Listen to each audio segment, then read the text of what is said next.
Welcome to the channel. If you're new here, don't forget to subscribe and ring that notification bell so you never miss videos in the future. And if you like this video, don't hesitate to hit like and enter a comment down below. I try to answer all of your questions. So you're looking for a Foxbody and you have money for a good one. Let me show you the things you should be watching for to make sure that you get the right car. So today's video is going to focus on buying a clean stock or nearly stock Foxbody. And as an example, I'm going to use this little 1990 convertible here, which is about as clean and unmolested as they come.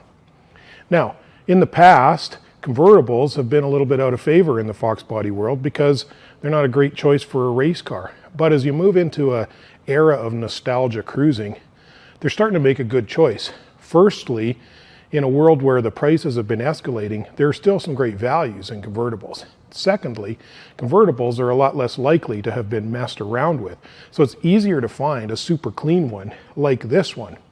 Plus, if you're like me, you like driving a convertible in the summer, so it makes a nicer, pure cruiser anyway. So there's a lot of junky cars out there.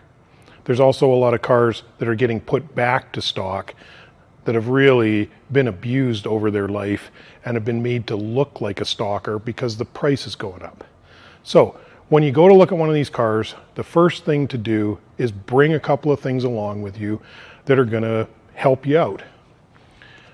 The first thing is a flashlight. Seems obvious, but there's lots of little nooks and crannies. You need to spend some time underneath the car, and you need a flashlight so you can see what you're doing. Secondly, and this is a good tip for any car, bring along a little sheet magnet like this. Lots of these cars will have collision damage, and a sheet magnet like this can be used to check the fenders, key areas, to see if they're metal or if they're all Bondo. And finally, if you can, get yourself one of these little Ford code readers. It plugs into a port under the hood. It's going to let you scan for codes. That's going to tell you about some of the things that are wrong with the car, possibly bad on the car, and it may give you a negotiating tool if there are some things that are wrong, but you think you can fix them. I've put the car on the hoist here so we can get a better look at it. In practice, you're probably going to be laying on your back underneath one of these cars in somebody's driveway. So it's a good idea to bring along some plastic sheeting or a piece of cardboard or something to lay on so that you don't get yourself totally dirty to drive home. Most guys will tell you the place to start looking at a Foxbody is under the hood. It's tempting, but it's really not true. For most of us, the hardest and most expensive parts of the car to fix are the body. And if the body has been twisted because of racing or abuse, then you probably don't want the car at all. There are lots of these cars. Don't fall in love with a particular one. So you take a little walk around like this and you look at the paint and body. If the paint's perfect, it's probably a repaint. That's not necessarily bad, but it could also indicate collision damage or some other damage on the car. When it comes to looking for rust on one of these cars, there are a few key areas you should be concerned about. Right under the edge of the trunk lid or hatchback lid is a bad spot. That's a hard spot to solve, especially if it's a hatchback. It's not always that easy to come up with a nice deck lid or hatch. In the fenders, in here and up here at the front, these are key areas for rust. You should definitely go over those areas with a magnet and look at them visually.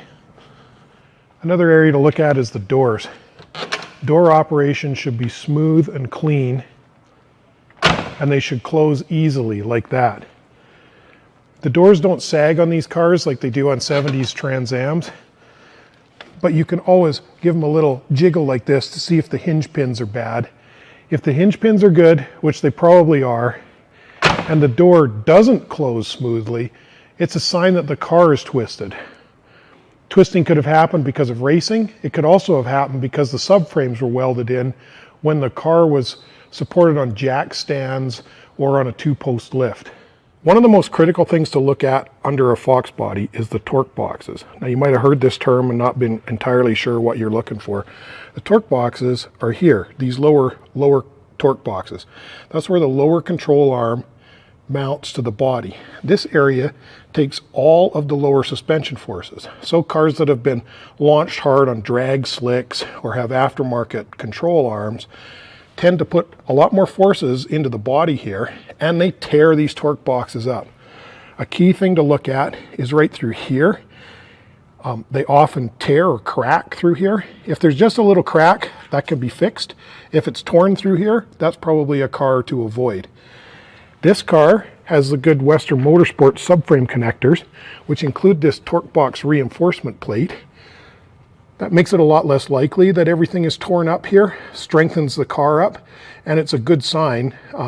It's a good sign that the car's all right. You can also see if it's got weld-in subframe connectors, look at the weld job. This is a perfectly acceptable weld job. Some of them look like chewing gum, and that subframe connector is not doing you any good. Plus, they may have damaged the car underneath when they did a terrible weld. The upper torque boxes are where the upper control arms mount to the body. That's right in this area. Now, they're less problematic by far than the lower torque boxes, but they can still be a problem. If this area is damaged, it's a sign that the car has been raced hard, and it's a sign of a possible put-back car. Have a quick eye on that. You can see what a stalker looks like, what a good one looks like. Yours should look the same. So another tip off on modifications on the car is the axle tag. On the rear end housing from the factory, there would have been a tag on this bolt here. The axle tag is missing like it is on this car. That's a sign that the rear end has been opened up. Now, that's not necessarily all bad. I actually did this myself. This car has 373 gears in it, and that can be a good option, something that you can check off that you don't need to do afterwards. But if guys are representing it as a bone stock car and that tag is missing, that's a little bit of a red flag on their honesty. Another thing to look at is the lower control arms. So these are stock lower control arms. You can see they're a stamped design, unboxed, and they have rubber bushings up in here. If guys have put on aftermarket control arms, that's not necessarily bad, but if they did that and they didn't put subframe connectors in or reinforce the torque boxes, now the forces transmitted into here are quite a bit worse, quite a bit stronger. And you need to be careful that the car hasn't been twisted or damaged in some way. Same thing for the uppers. I'm going to try and get around here so you can see the upper control arms. The uppers are the same design, a stamped open arm with rubber bushings. There are lots of aftermarket upper control arm replacements available. It's not necessarily bad if the car has them. In fact, it might be good, but you need to be aware that that's a modification. By now, most of these cars have an aftermarket exhaust, and this one is about to get one. But you can see it has the Ford mufflers on it. Furthermore, if we scroll forward here, you can see the whole exhaust is stock, including the catalytic converters. Now, if you live in a jurisdiction where you have to pass emissions and there's a visual inspection, if you don't have the catalytic converters, this could be a problem for you in registering the car. So that's another thing to look out for, depending on the jurisdiction that you're in. This is what a stock front suspension looks like. You can see the stock K-member and the stock stamped lower control arms. Now, lots of these cars will have tubular, aftermarket tubular K-members, tubular control arms, coilovers, and all manner of front suspension changes. If a seller is representing the car as a stalker and it has those things on it, it's a red flag. And you can bet that cars that have had these kind of suspension changes have probably been raced somewhere. So it's another kind of a red flag if everything on the car appears stock, but when you get under here, it's got a tubular K-member in it. That's a sign that it's a car that's been put back. Now, when you get under here, look for leaks, but don't panic. These are old cars. They should probably have some leaks. And if they're being represented as a stock car and they don't have any leaks, chances are they're not totally stock. You can also see this factory balancer with the rubber retainer ring. Usually these balancers are ready for replacement by now. This one's still in decent shape, but we're going to replace it anyway. You can see some leaks here. All of that's normal, and you don't want to get too panicky about it. And in fact, like I said, if there are no leaks at all, then it's a sign that the car is not really a stalker. Under here, there's quite often a rear main seal leak. That's nothing to panic about. In fact, there's a joke in this shop that if there isn't a few drops of oil underneath a Foxbody after the dyno session, it probably didn't have any in it. When it comes to the clutch, the factory put an inspection plate over here. Most of the time that gets left off with aftermarket clutch work, like it is in this case. And you can see that it has an adjustable clutch cable. That's not a factory part, so you know that there's been a little work done on the clutch. If the seller is telling you it's totally stock, he's lying. If he's telling you it's got some clutch work, look for this kind of stuff, because that's a good sign that it has some clutch work. You'll also often be able to see, I don't know if I can get this camera up in here, often be able to see the clutch inside here and get a look at what it is. So if you've had a good look around the body of the car and it looks good, it's time to take a look under the hood. As a sort of final step on the body, looking in some of these areas, like this fender area here, can help give you an idea of whether the car has been repainted or not. This car, I think, is a repaint. You can see, maybe not that easily in this, but you can see either a tape line here, a little bit of a blend mark, and so on. It's a good repaint, but you're looking for artifacts like that where there's color differences or a tape line. Like I think you can see that tape line there. This one's actually done quite well. You can see over here they've left original body tag sticker and some original paint marks on there. So it's a good repaint, but I'm pretty sure that this car's a repaint. Is it a deal breaker if your car's a repaint? Not at all. In fact, it might be very helpful. But it's something that you can look for in these margins on around the hood, around the door jambs and so on, to get a better feel for whether it's been painted or not. Another thing I want to mention on the topic of rust is the shock towers.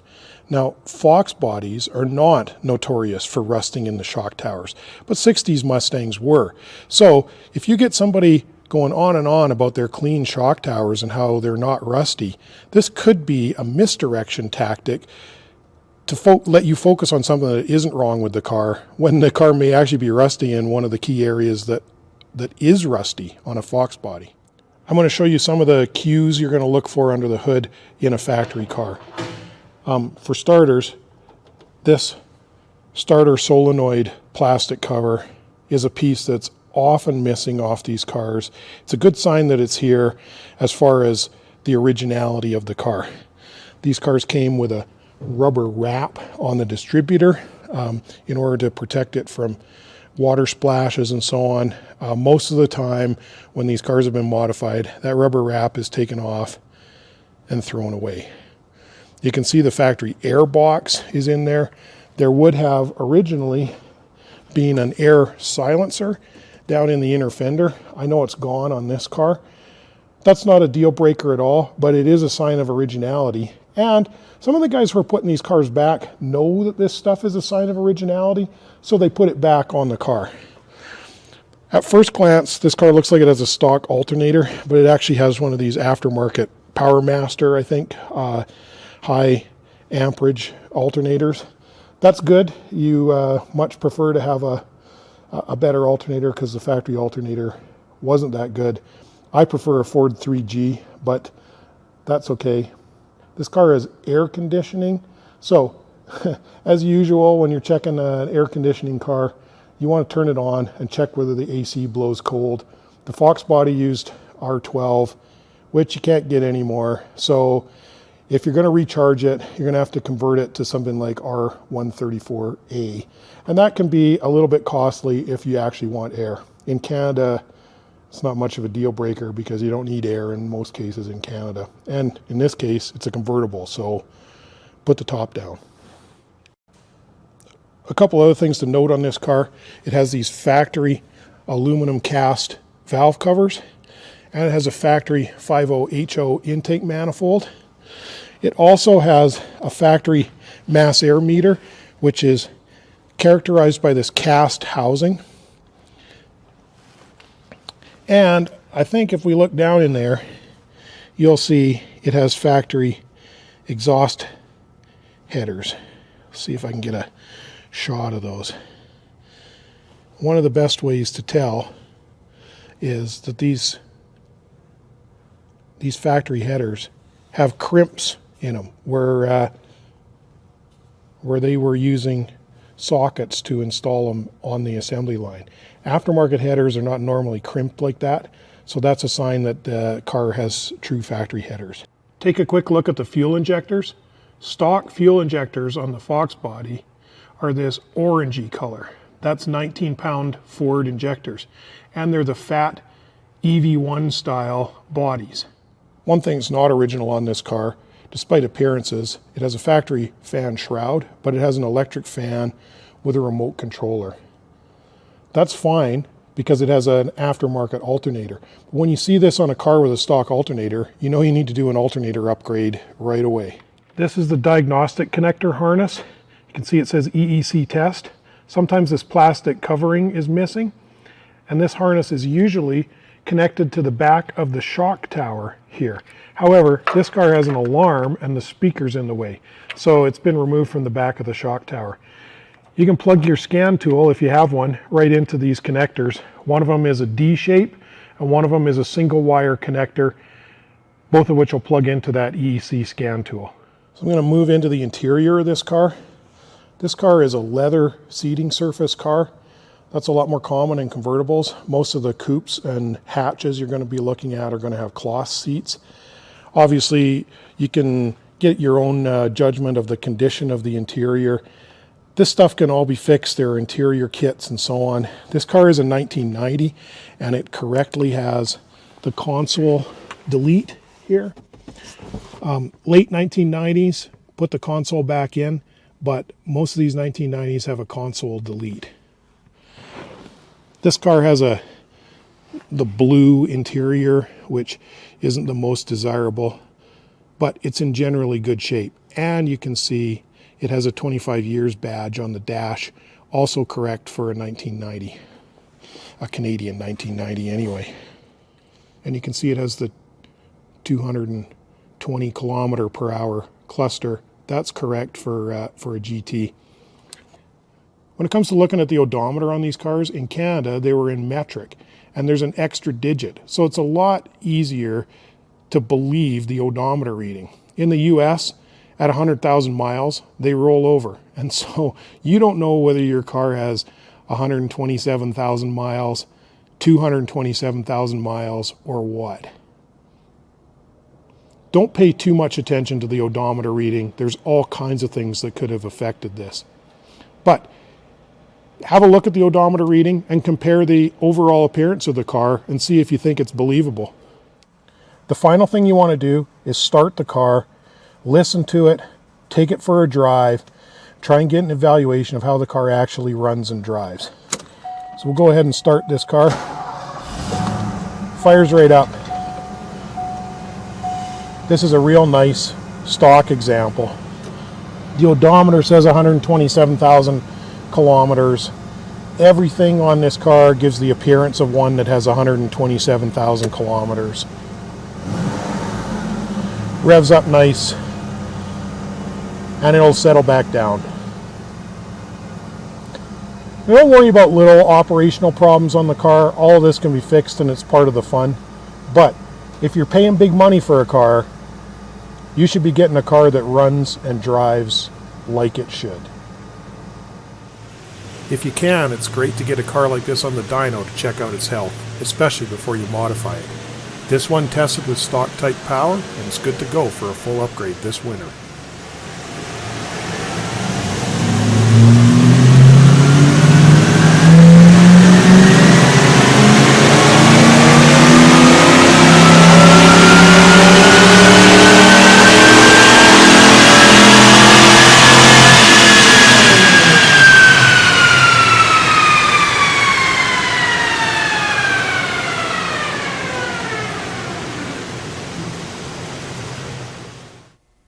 Hey, thanks for watching.